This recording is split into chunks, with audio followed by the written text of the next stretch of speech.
Hey everybody, Jennifer here with the Family Fudge, and welcome back to day 6 of Subscriber Lunch Week. Now, if you missed any of the previous lunches this week, I'll go ahead and link them down below so you can check them out.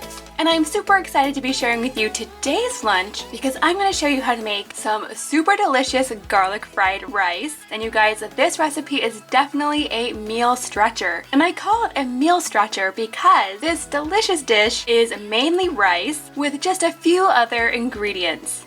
You don't need a lot of meat to make this recipe, and you really could customize it depending on what you have on hand. Now before we get started, don't forget to give this video a big thumbs up and go ahead and hit that subscribe button because on this channel I share fun lunch ideas every single week. So today's lunch was sent in by Katie. Katie is from Scotland, and for her lunch I'm going to start by making that meal stretching fried rice I was talking about. Now I'll go ahead and leave the complete recipe to this in the description box below if you'd like to make it yourself, but basically the star of the show is the rice. This is actually 4 cups of rice, and I cooked it in my Instant Pot yesterday. I always love using day-old rice whenever I'm making a fried rice dish. Now for this fried rice, I'm only going to be using about half a pound of chicken. It doesn't take very much at all. And you guys, if you don't have chicken on hand, you could also use lots of other things. Or if you don't have any meat at all, you could totally leave it out. Next, I'm going to be using some frozen vegetables. And if you guys don't have the frozen stuff, that's totally fine. Just use whatever veggies you have on hand. For this recipe, I'm also using 3 large eggs.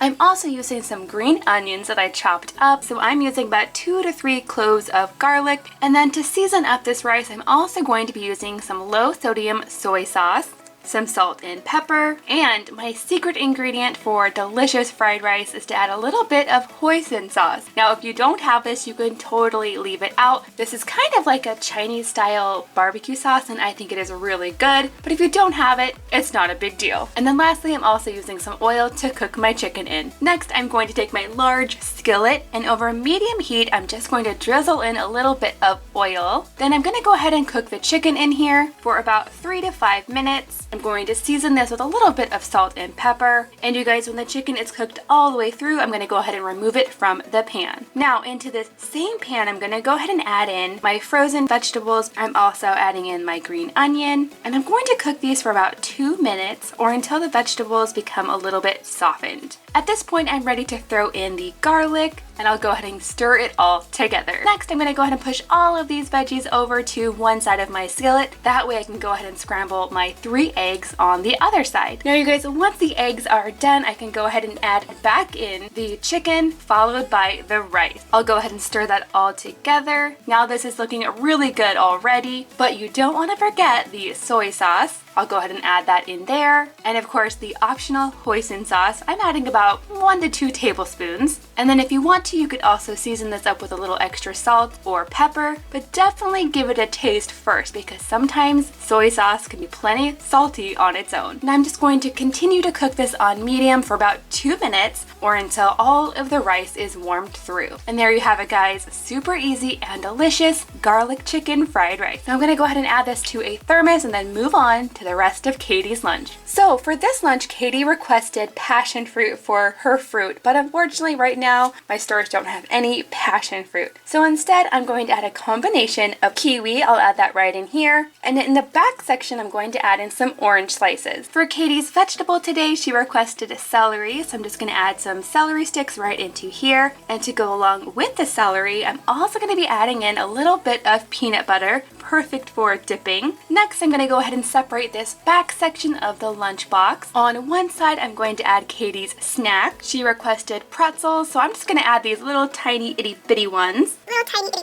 And then you guys, for her sweet treat, something I've seen quite a lot at the store but never actually tried. These cookies are called Jammie Dodgers. Now you guys will have to let me know if you've ever tried these before. According to the package, these are the best ever recipe. Now I found these at a local store called Publix, and they only had the raspberry flavor in stock. But you guys, I think these are so cute. It's basically 2 shortbread cookies filled with raspberry in the center, and of course you guys know I love the little peekaboo heart window go. So I'm just going to add a few of these right into here and then move on to Katie's drink. To go with her lunch today, she requested some lemonade, so I'm just adding this pouch right on the side. And just like that, you guys, that is everything in Katie's lunch. Now, you guys, let me know in the comments down below what you had for lunch today. And don't forget to come back for tomorrow's video, where I'm going to be sharing more subscriber lunches that I actually made for my kids during this week. Thank you guys so much for watching, and I'll see you guys tomorrow.